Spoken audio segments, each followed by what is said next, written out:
ഇന്ന് Telugu super star Mahesh ബാബുവിന്റെ ജന്മദിനമാണ്. അദ്ദേഹത്തിന് എല്ലാവിധ ജന്മദിനാശംസകൾ നേരുകയാണ്. ഇപ്പോൾ അദ്ദേഹം അഭിനയിച്ചുകൊണ്ടിരിക്കുന്നത് ഇന്ത്യയിലെ തന്നെ വലിയ സിനിമകളിൽ ഒന്നിലാണല്ലോ. രാജമൗലി സംവിധാനം ചെയ്യുന്ന SSMB 29 എന്ന സിനിമയുടെ കാത്തിരുന്ന അപ്ഡേറ്റ് ഇന്ന് വന്നിരിക്കുകയാണ്. അത് പ്രകാരം ഈ കാണുന്ന ഒരു പോസ്റ്റർ പുറത്തുവിട്ടുകൊണ്ട് വരുന്ന നവംബർ മാസം സിനിമയുടെ ഒഫീഷ്യൽ പ്രഖ്യാപനവും വമ്പൻ അപ്ഡേറ്റുകളും വരുമെന്ന് കൺഫേം ആക്കപ്പെട്ടിരിക്കുന്നു.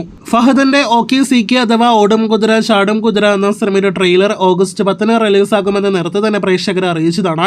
ഇന്നിപ്പോഴത്തെ അത് കൺഫേം ആക്കപ്പെട്ടിരിക്കുന്നു. നാളെ രാവിലെ 10 മണിക്ക് സിനിമയുടെ ട്രെയിലർ റിലീസാകും. സിനിമയുടേതായി ആദ്യമായി പുറത്തുവരുന്ന ഒരു വീഡിയോ കണ്ടന്റ് കൂടിയാണ് OKCK ട്രെയിലർ. കാത്തിരിക്കാം ട്രെയിലർ കാണുവാനായിട്ട്. ബബബ എന്ന സിനിമയ്ക്ക് ശേഷമുള്ള ദിലീപിന്റെ അടുത്ത സിനിമയെക്കുറിച്ചുള്ള സൂചനകൾ വന്നിരിക്കുകയാണ്. ദിലീപിന്റെ നായകനാക്കി ഷാജി കൈലാസിന്റെ മകൻ ജഗൻ ഷാജി കൈലാസ് സംവിധാനം ചെയ്യുന്ന സിനിമ വരുന്നുവെന്നും അടുത്ത മാസം സിനിമയുടെ ഷൂട്ടിംഗ് ആരംഭിച്ചേക്കും തുടങ്ങിയ റൂമേഴ്സാണ് ഇതിനോടകം തന്നെ വന്നിരിക്കുന്നത്.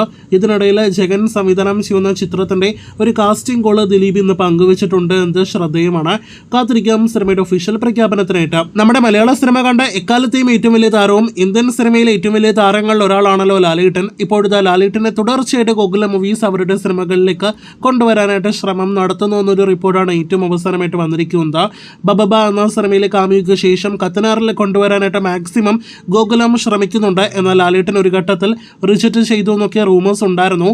ഇപ്പോഴും ശ്രമം തുടരുന്നു എന്നാണ് വിവരം. കത്തനാറിനെ കൂടാതെ ഇപ്പോഴത്തെ ഷൂട്ട് നടന്നുകൊണ്ടിരിക്കുന്ന ഒറ്റക്കൊമ്പൻ എന്ന സുരേഷ് ഗോപി സിനിമയിലേക്കും കാമിയ റോളിനായിട്ട് ലാലേട്ടനെ കൊണ്ടുവരാനായിട്ട് ശ്രമം തുടരുന്നുണ്ട്. 2 സിനിമകളോടും ലാലേട്ടൻ നിലവിൽ ഒന്നും തന്നെ മൂളിയിട്ടില്ല. കത്തനാർ എന്ന സിനിമയിൽ 10 ദിവസത്തെ ഷൂട്ടാണ് ഇനി ആകെ ബാക്കിയുള്ളത്. ഈ വർഷം അവസാനം തിയേറ്ററുകളിലേക്ക് എത്തുന്ന സിനിമയുടെ അടുത്ത അപ്ഡേറ്റ് ഈ മാസം അവസാനം ജയസൂര്യയുടെ ജന്മദിനത്തിൽ പ്രതീക്ഷിക്കുന്നുണ്ട്. കാത്തിരിക്കുക കൂടുതൽ വാർത്തകൾക്ക്.